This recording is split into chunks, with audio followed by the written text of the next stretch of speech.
The MSI GP75 Leopard 9SF gaming laptop has some powerful specs inside, but just how well does it perform in games? I'll be testing out 20 games at all setting levels to show you how well it performs, and then compare it with other gaming laptops afterwards.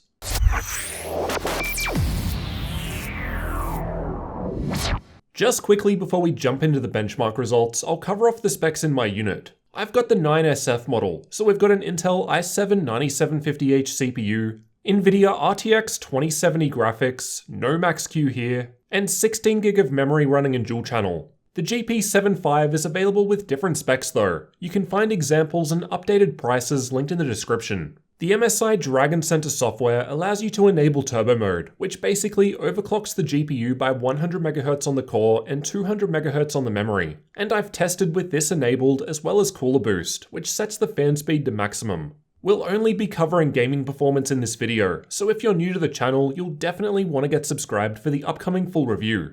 Let's start out by going through all 20 games at all setting levels, then afterwards we'll see how the GP75 compares with some other laptops and see how it stacks up. The Division 2 was tested with the built-in benchmark, and this game is a recent addition for me. From what I've seen so far, Ultra settings always seems to have much lower 1% low results compared to average FPS. Despite this, the averages at Ultra and High were noticeably better over the other lower powered machines tested in this game. Battlefield 5 was tested in campaign mode, and the results here were very good, as we'll see later when we compare against some other laptops. Even RTX was playing okay at higher settings, just below a 60fps average with high settings. Though if you want best performance with decent looks, leaving RTX off and just using Ultra is the way to go. Battlefield 1 was also tested in campaign mode, and like always, it's running well and performing better than the newer Battlefield 5 just shown. With average FPS at Ultra settings close to the refresh rate of the display, and while 1% lows were lower comparatively, I had no obvious issues while playing.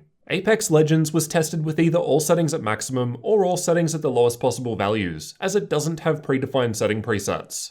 It was playing very well. I seem to test in a more demanding area, because even lower spec machines will hit the 144 FPS cap at times at different areas. So these are great results where I test.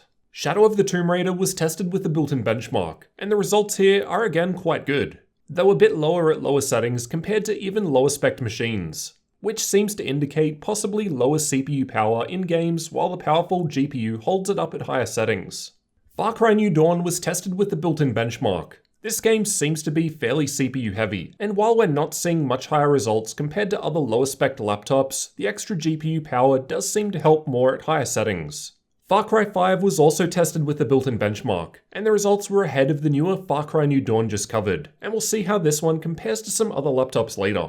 Fortnite was tested with the replay feature, and at max settings it was working extremely well, easily surpassing 100 FPS for the 1% low at max settings in my test. Absolutely no issues at all in this less demanding game. Overwatch is another well-optimized game, and it was tested in the practice range. Again, extremely nice frame rates for a laptop are being seen here, with almost 200 FPS at max settings, while low was reaching the 300 frame cap. Metro Exodus was tested using the built-in benchmark. Most parts of the game perform a fair bit better than this, so don't take these results as a good indication of what to expect throughout the entire game. It's more of a worst case, but does let you perform the same test to compare against. CSGO was tested using the Uletical FPS benchmark, and again pretty good results. Above average over most other laptops given the specs, though not really by much considering how much extra GPU power there is, as this is more of a CPU driven test. Rainbow Six Siege was tested with the built-in benchmark. Even with maximum ultra settings, we're getting well above 100 FPS for the 1% low on a 100% render scale, so great performance once more. PUBG was tested using the replay feature, and the results were quite good for this test, but realistically not all that different from a lower spec machine at the lower setting levels. Assassin's Creed Odyssey was tested with the built-in benchmark, and as a CPU heavy test, the results at lower settings aren't too different from many other machines. However, the extra GPU power does put it in front at higher levels. Dota 2 was tested playing in the middle lane with an average amount of action going on, and was playing quite well even with ultra settings with very high frame rates and no issues that I could notice. Watch Dogs 2 uses a lot of resources, though the results were still pretty good here. With above 60 FPS averages at ultra settings, it was playing perfectly fine maxed out. This is great, considering I can play it just fine with a stable 30 FPS for 1% low. Ghost Recon is another resource-intensive game and was tested with the built-in benchmark. Generally, we need quite powerful laptops to hit 60 FPS in this test at Ultra, and we're able to achieve it with this config of the GP75, which is a great result. The Witcher 3 was also playing well at Ultra settings. I found this one to work favourably with more GPU power, which was also the case here. Even Ultra settings was running above 100 FPS and playing great. Doom was tested using Vulkan, and is a game that pretty much always runs quite well on modern hardware. So with our powerful specs here, we're getting great performance. Ultra settings was playing perfectly smoothly, with the 1% load not too far behind the 144Hz refresh rate of the display. Strange Brigade was another game that was tested with Vulkan, but was tested with the built-in benchmark, and is another test that always spits out high frame rates, with the average FPS at Ultra matching the screen's refresh rate. Let's also take a look at how this config of the MSI GP75 compares with other laptops to see how it stacks up. Use these results as a rough guide only, as they were tested at different times with different drivers. In Battlefield 5, I've got the GP75 highlighted in red near similarly spec'd machines. It's performing quite well in this game, actually coming out in first place in terms of average FPS out of these specific laptops shown, so basically beating 2080 Max-Q machines with G-Sync. The 1% low isn't quite as impressive, though it's still up there.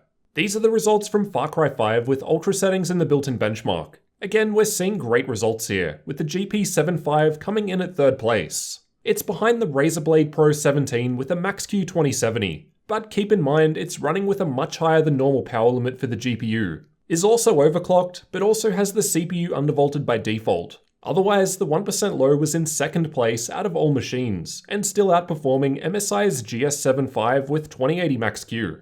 These are the results from Shadow of the Tomb Raider with the built-in benchmark at highest settings. Once more, very good results here, with the GP75 clearly ahead of the other two 2070 machines I've tested below it, the Asus Scar 3 and Aorus 15. This time it's performing equally to the Blade Pro, but not quite able to keep up with the 2080 Max-Q machines. Overall, the GP75 is performing very well here. The full RTX 2070 is performing a fair bit better over the other two 2070 laptops I've tested. And the only difference I can really pinpoint is that MSI are overclocking the GPU with turbo mode, which is clearly helping. The GP75 is available with different specs though, so expect different results with different hardware. And I'll also be checking out thermals in a future video, so keep an eye out for that. Let me know what you thought of the gaming performance from the MSI GP75 Leopard gaming laptop down in the comments. And if you're new to the channel, you'll definitely want to get subscribed for the full review to see everything this machine has to offer.